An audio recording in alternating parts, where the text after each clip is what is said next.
चिरां जिल्ला 12थि बस' championship कमिटिया junior आरो सेनियरखौ लानानै सानथामनि हाबाफारि खुंदों। चिरां जिल्ला रुनिकाटानि सिङाव थानाय आस्राबारि श्री बाथौ इंराजि फरायसालियाव दिनै चिरां जिल्ला 12थि बस' चेम्पियनशिपआ जुनियर आरो सेनियरखौ लानानै मैयानिफ्राय गाबोनसिम हाबाफारि खुंदों। बे हाबाफारिजोंनो लोब्बा लाखिनानै दिनै 5 जुन आबहावा सानखौ बिफां गायनानै सांग्रांथि होनायजों मेहेरगोनाङै खुंफुंदों।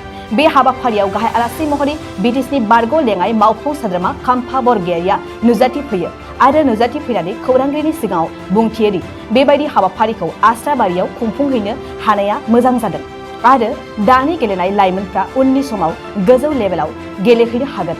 बेखायनो बयबो गेलेगिरि बिथांमोनखौ गोसो होनो खावलायदों खाम्फा बरगयारिया। नि थाखाय जोंनि आस्राबारियाव जागासिनो दङ दिनैनिफ्राय आरम्भ खालामबाय। जों बयबो लकेलनि मानसिफ्रा जोबोद खुसि, मानोना बे कम्पिटिसननि दारै जोंनि जायगानि हिन्जावसा आरो हौवासाफ्रा जोबोद गेलेनायनि मोनसे गोसोआव बोलो मोनगोन। जि स्कुलाव गेलेगासिनो दङ बिसोरो गुबुन गुबुन जायगायाव गेलेहैनानै मोजां मेडेल, गल्ड मेडेल लानानै फैनो हादों जोंनि गथ'फ्रा। आरो जायगायाव जि कम्पिटिसन जाबाय बेयो बांसिन इन्ट्रेस्ट लाबोगोन।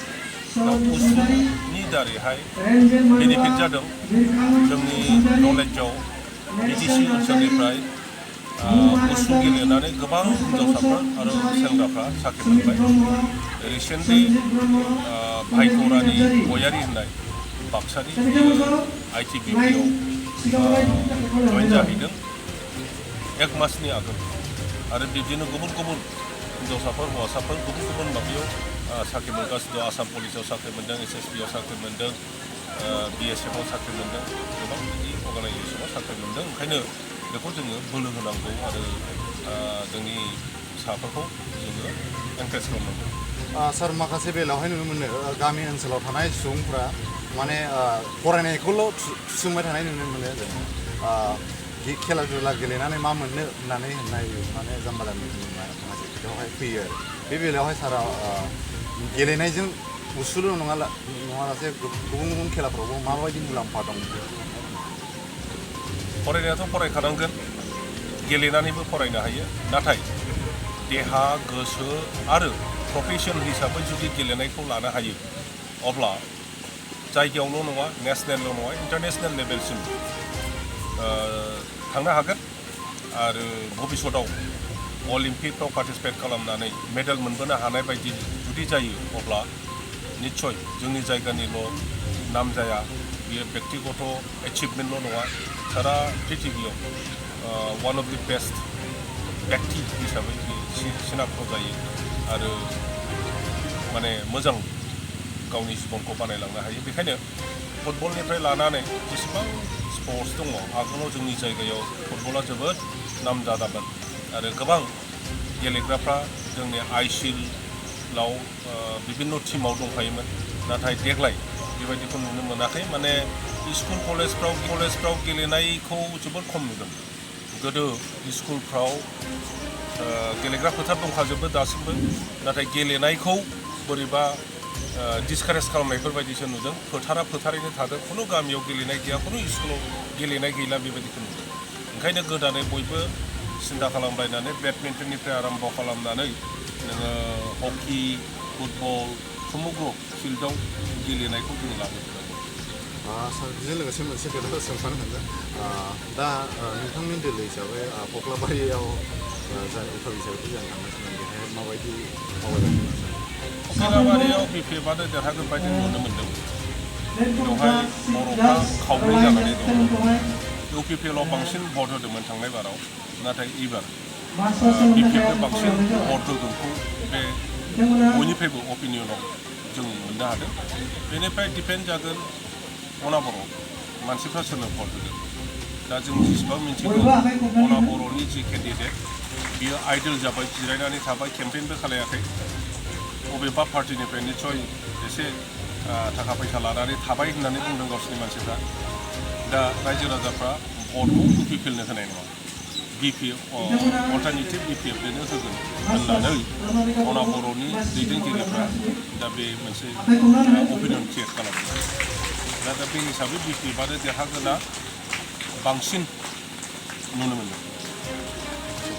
बिथांमोना मा थांखि लानानै दिनैहाय बेहाय उसु कम्पिटिसनखौ होनाय जादों आरो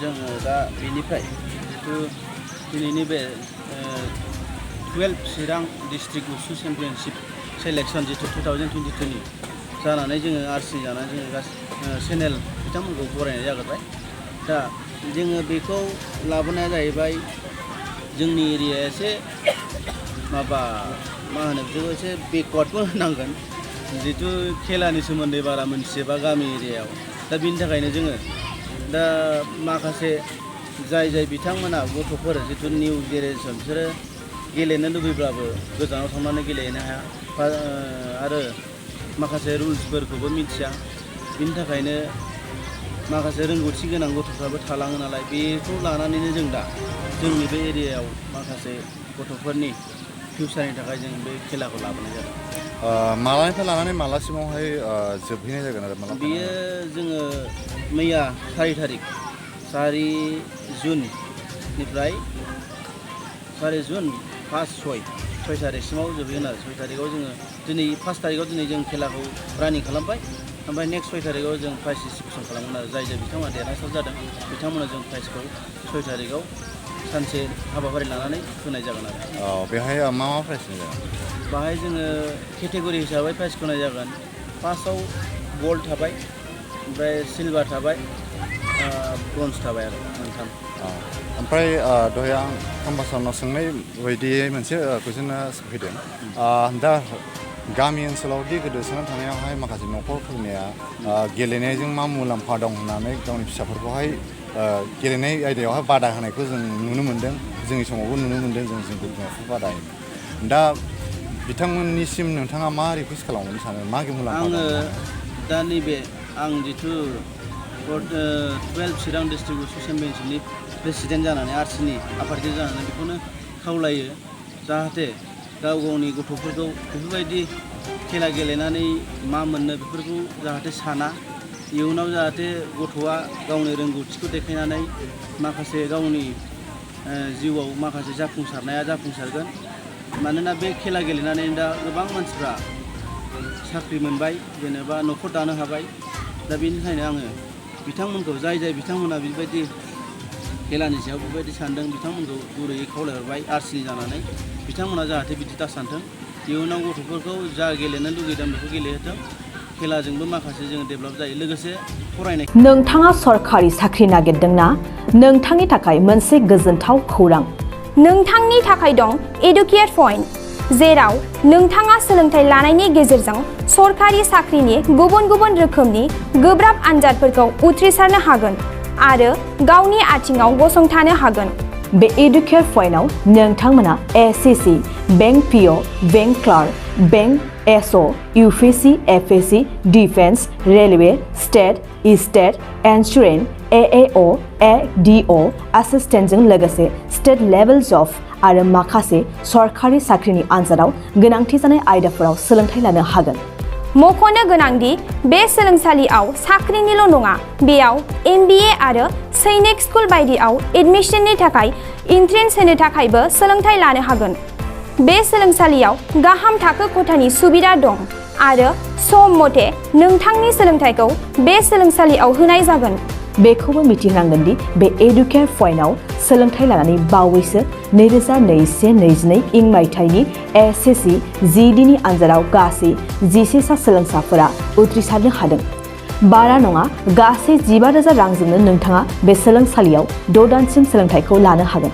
बे सोलोंसालिया क'क्राझार बरपेटा रड गवालपारा आरो बङाइगावआवबो दं क'क्राझाराव सोलोंथाइ लानो गोसो गुदुं जानाय सुबुंफोरा 70020261133 9101 536360 70020261133 9101536360